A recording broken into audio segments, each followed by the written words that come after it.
So welcome to the stage, Ziad Ramadan, who we're going to hear about from Purify Your Gaze. Ziad? Bismillah ar-Rahman ar-Rahim.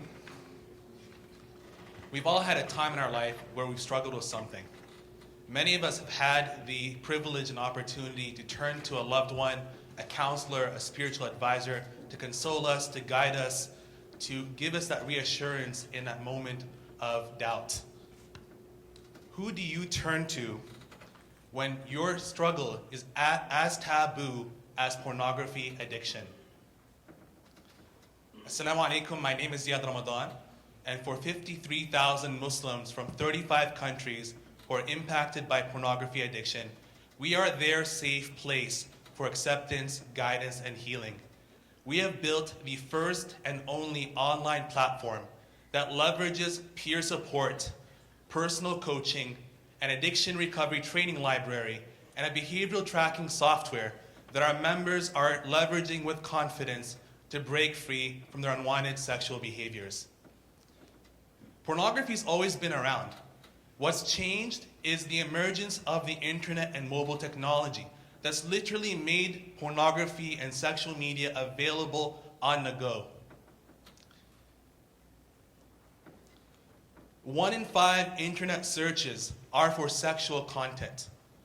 According to Google Trends, 6 of the top 10 consumers of pornography and sexual media are coming from Muslim majority countries. Conservatively, 12% of these users will develop addictions that they are unable to stop, that lead to harms to their psychological well-being, the breakdown in their families, the stunting of their career and educational development, and leading to a crisis in faith. Traditionally, a lot of the advice out there on Muslim websites, fatwa websites, may advise the user to focus on the filtering aspect. So place an internet filter, use the computer in a public space, or the traditional advice of go get married or fast to curb your desires. The reality is this advice is only applicable to someone who is a low user or a brand new user of sexual media.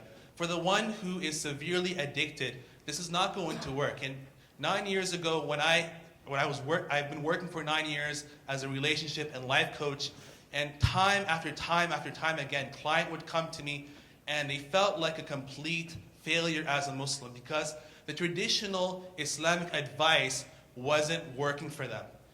And what makes us unique at Purify Your Gaze is that our focus is not just in getting the individual to stop their unwanted behaviors.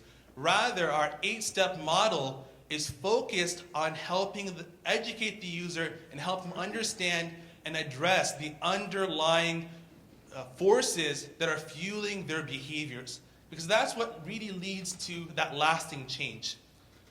Through our system, our users have 100+ hours of addiction recovery training that's organized for them to consume and to check off and to work through. There are multiple weekly support group meetings where vulnerable conversations, introspection are taking place, and they happen by phone. Our private forums are moderated by our team members, and the users can get help, they can share their wins. If they're going through a difficult time, they can ask for support, and we're there for them 24/7. And there's personal one-on-one coaching, and our customer happiness extraordinary team is there if a user's going through a hard time and they want that personal connection to help reinvigorate them or motivate them back on track. So talking about our members, 88% of our user base are males, and more than 12% are females.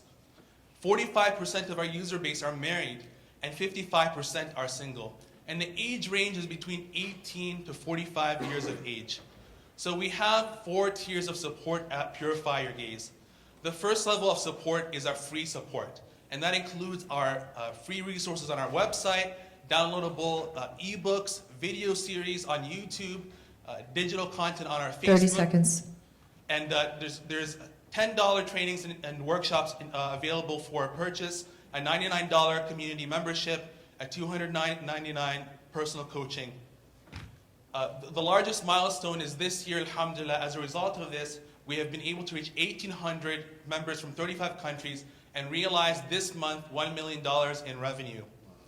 So the vision ahead is we want to reach 650,000 Muslims and build a global network of Muslim professionals and spiritual advisors through which we can get the word out. The number one challenge that we have is a financial constraint in terms of building the marketing and outreach team. To support these guys, the Purify Your Gaze team, that's devoted and passionate in supporting our members and in serving as a safe place. Thank you.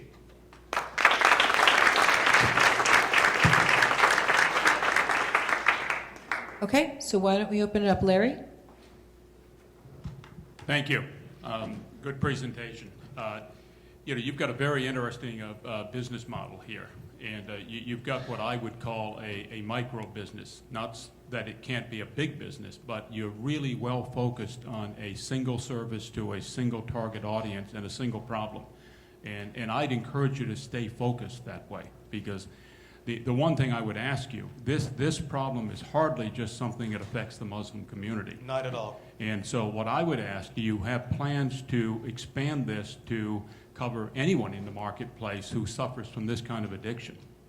Presently, our focus, I mentioned there's 6 of the top 10 countries are the largest consumers of pornography, and we haven't even tapped that yet at the moment. So we have a lot of work in terms of our outreach. Well, if you look at pornography, it's one of those things that's very hard to measure. It's always something that your next door neighbor suffers from. Sure. And I would imagine that the problem in this country, in the industrialized Western countries, is much bigger than the statistics indicate. And having a service like this that is trustworthy, has some real social responsibility behind it, has confidentiality behind it, and shows real results to families, because this stuff can tear families apart. You're in a position to provide a global service that would be very popular. And so I guess my question is, have you thought about expanding it, not beyond the service, but expanding your customer base? And if you do, have you thought about how you scale the business?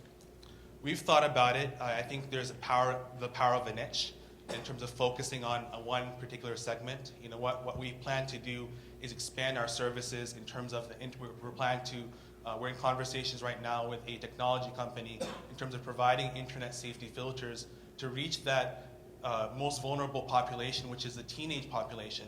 90% of the youth by the age of 16 will have been exposed to pornography.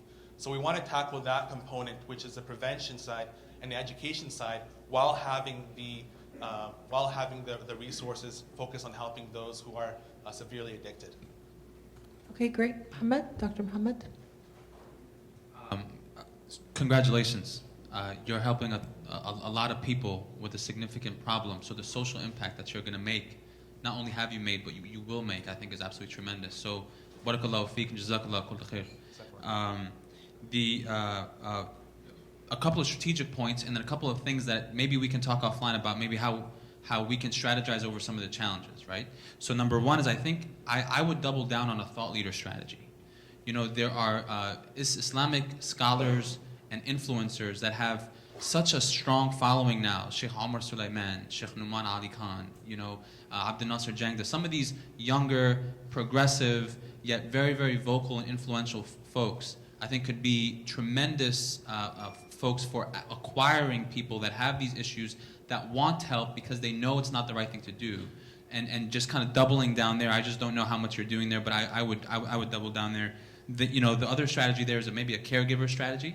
So the person with the problem is not the only person impacted by this problem. So moms, wives, children, things like that. I just wonder if there's something there to be done. I'm not sure.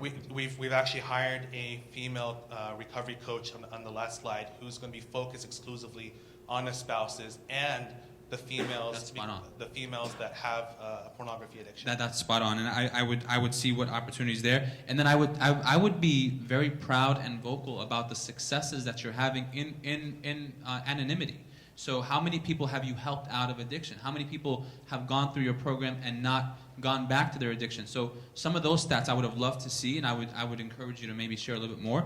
The one biggest problem, while a few other challenges around anonymity, acknowledgement of the problem, things like that, the one problem that I would see is you're fighting a big industry with a lot of resources. You're asking your customers to pay for your platform. yet they can get the alternative for free. And to me, that's a very difficult problem to address. So maybe offline we can discuss that some more. I'm sure you thought about it, but the financial hardship that some of these people that are in this situation are facing will make it very difficult for them to afford your solution. Right. And one of the strategies that we have actually, inshallah, is we want to do a Launch Good campaign to build a scholarship base. So those individuals that do not have the financial means for being able to provide a partial to full scholarship for the members. I think that you have to put some skin down so you're bought into it. But you don't need to be a for-profit business either. Yeah. I mean, you're solving a huge social problem here, and I would look beyond simply what you can charge the people who use your service, because you've got other members of the community, other stakeholders who have a lot to gain if you can begin to solve this problem. So public money, P3 money, things of that nature, you're going to be much more appealing to those kind of investors, those social investors, than simply trying to charge your customers for what you do. So I would encourage you to think more broadly about what your revenue source can be. Okay. We can take another comment. Yeah, just really quick. I would actually say this very much needs to be for profit. Listen, in the world of business, it's not how you start, it's how you finish. And I think how you want to finish is very clear on the vision and the problem, the social impact that we want to do. So that's very clear. We're good there. How you get there, you have to be very strategic on what's the entry point. And I think it's not about really just going through walls. If there's a door that's open, let's go through the door. And I think what's important here is to understand that this problem is a problem for everybody outside, even outside the Muslim communities. And if that's going to get us to have strategic partnership and strategic expansion and get us the capital in order for us to achieve the vision that you want to achieve, then that would be the way to go. Basically, tagging on the same advice, that's kind of the theme that we're going through, is just think much bigger than the actual community that we're trying to solve, because the impact is really significant. A question. And if you Okay, don't, great. someone may disintermediate you. I mean, that's the other thing you have to protect against, because this is a global problem. And if someone else starts to do it better with better advertising or whatever, you run the risk of being disintermediated, which would be a shame given where you are. A question back for the panelists. I'm sorry, we don't have time. Okay, great. But you guys can connect afterward, and there'll be an opportunity to Thank do you. that. So thank you so much.